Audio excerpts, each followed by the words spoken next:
ये देश भगवान पैदा करता है सर। आईएएस तो बहुत छोटी सी बात है सर, ये भगवान पैदा करने वाला देश है सर। हमारे युवा गलत नहीं है सर, डायरेक्शन नहीं मिली। बहुत आसान है युवाओं को कोसना सर, मैं तो उन्हीं को फेस करता हूं सर, बहुत आसान है। अरे आजकल के लड़के निकम्मे हैं, आजकल की लड़कियां कुछ भी नहीं है सर। किसी को भी अगर डायरेक्शन सही नहीं मिलेगी तो वो भटकेगा सर। पढ़ने से समझदारी नहीं पैदा होती सर, होती ही नहीं। और व्यक्ति समझदारी से महान बनता है, पढ़ने से नहीं बनता। एक कहानी सुनाता हूं आपको, कबीर दास जी की कहानी, बड़ी फेमस कहानी सर।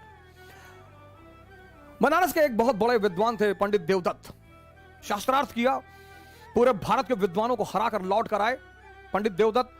तो जब लौट कर आए तो उन्होंने अपनी मां से कहा कि देखो प्रॉपर आईएएस फर्स्ट रैंक। उनकी मां ने कहा हम ना मानते। बोली क्यों? ये सर्टिफिकेट गवर्नमेंट ऑफ इंडिया, पहली रैंक है आईएएस में। अरे बोले सब सर्टिफिकेट किसी और को दिखाओ, चलो हटो। तो उन्होंने कहा कि क्यों? बोले यहां एक जुल्हा रहता है कबीर, तुम उसको हरा के दिखाओ। बोले कबीर? हाँ बोले जुल्हा रहता वहीं आगे कहीं सड़क के उस पार रहता है कबीर, तो उसको हरा के दिखाओ।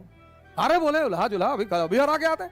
गए कबीर के घर, ज्ञानी को बड़ा ताव होता है, मैं बड़े लोगों से मिला हूं कि I am from Oxford university, I have done my research from Oxford university. अरे तो खुदा थोड़ी हो, बड़े सारे ऑक्सफोर्ड यूनिवर्सिटी से पढ़ के आए। तो बोलते ना कि my uncle lives in Canada. अच्छा, कनाडा में बहुत सारे चपरासी भी हैं, हर आदमी कनाडा में इंडस्ट्रियलिस्ट थोड़ी है। अहंकार, हम ये हैं हम वो हैं। पंडित जी पहुंचे कबीर के घर, लगे दरवाजा नॉक करने। अहंकारी बड़ा उत्तेजना में रहता है कि मैं कौन? गजोधर सिंह।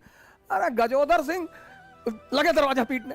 तो उनकी बेटी निकली कमाली, बोली जी बताएं कबीर कहां है? बोली वो तो बाजार गए चद्दर बेचने के लिए। बोले चद्दर बेचता है? हाँ। बोले बुलाओ उसको। बोले वो शाम को आएंगे। अरे बोले शाम को नहीं, मैं इतना टाइम नहीं मेरा, बुलाओ। बोलो पंडित देवदत्त आए। अरे बोली वो अब कहां जाए बुलाने, वो कहीं बेच रहे होंगे, अब शाम को आएंगे, आप आइएगा शाम। प्रोटोकॉल प्रॉपर आईएएस, बुलाओ अपने बाप। वो बेटी बेचारी भागते हुई बाजार गई। बोले कोई भौकाली आए हैं और बड़े फैल रहे हैं, बहुत चौड़ा हो रहे हैं। बोले क्या नाम है? बोले कोई बता रहे हैं कि प्रॉपर आईएएस है, फर्स्ट रैंक है आईएएस में, वो पंडित देवदत्त नाम है।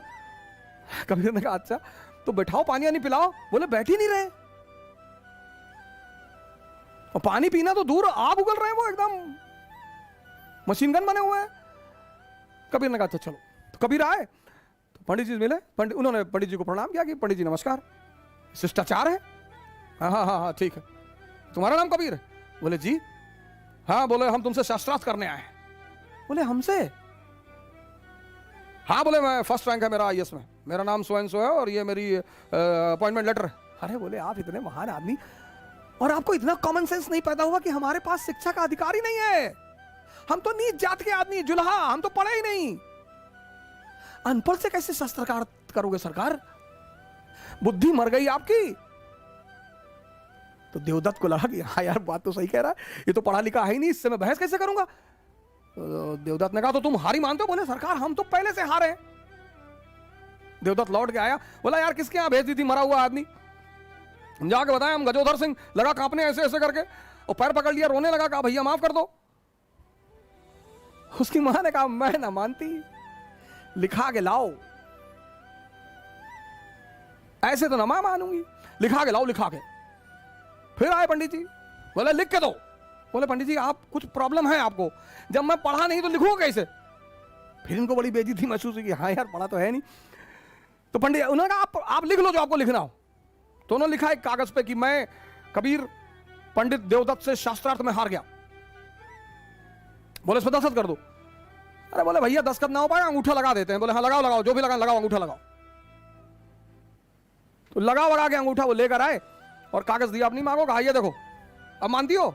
तो मां ने कागज पढ़ा तो उसमें लिखा था कि मैं पंडित देवदत्त कबीर से शास्त्रार्थ में हार गया। तो मां हंसने लगी, बोली मुझे तो पता था कि तू हार जाएगा। पंडित जी बड़े सख्ते में आ गए, बोले अरे तो प्रिंटिंग मिस्टेक हो गया। फिर भाग के आए। तो कबीर ने कहा यार एक काम करो, 10-12 पेज में लिख लो, हम सब में अंगूठा लगा दे, बार बार आके परेशान ना करो, उनको चद्दर बेचने होता, खाने का टाइम है यार। तो पंडित जी 2-4 कागज में लिख लिया कि हम लिख के अंगूठा लगवा लिए। तो जितने कागज में लिखे लाके अपनी मां को दिए कि साहब ये है। और हर कागज में लिखा हुआ था मैं पंडित देवदत्त कबीर से शास्त्रार्थ में हार गया। मामला बड़ा गंभीर हो गया, राजा के पास पहुंचा, सुल्तान, दिल्ली सुल्तान के पास मसला पहुंचा कि देवदत्त ने कहा कि पंडित सरकार ये तो बड़ा जो है बेईमान आदमी है, ये कुछ तंत्र विद्या जानता है सरकार, मैं लिखता कुछ हूं, लिख कुछ और जाता है मेरे सामने लिखो। तो पंडित जी ने लिखना शुरू किया कि मैं पंडित देवदत्त कबीर से हार गया। तो सुल्तान ने एक बारा तमाचा खींच, खुद ही गलत लिख रहे हो। तो उसकी मां हंसने लगी, बोली तू कब समझेगा, तेरा अहंकार तेरी आंखों पर पर्दा डाल चुका है। ये होती है समझदारी। राजशाही जो है ना, राजशाही वो शिक्षा का खेल नहीं है। राजशाही शिक्षा का खेल नहीं है। शिक्षा इंफॉर्मेशन देती है बस। शिक्षा, कभी पंडित जवाहरलाल नेहरू के शिक्षा की बात होती है? नहीं, ऑक्सफोर्ड से पढ़े थे बस। उनसे ज्यादा ज्ञानी थे वीडी सावरकर, अंबेडकर, बोस। लेकिन पंडित नेहरू भारत के और विश्व के एक सफलतम नेताओं में से एक हैं। क्यों? समझदारी है। ये ध्यान का गिफ्ट है।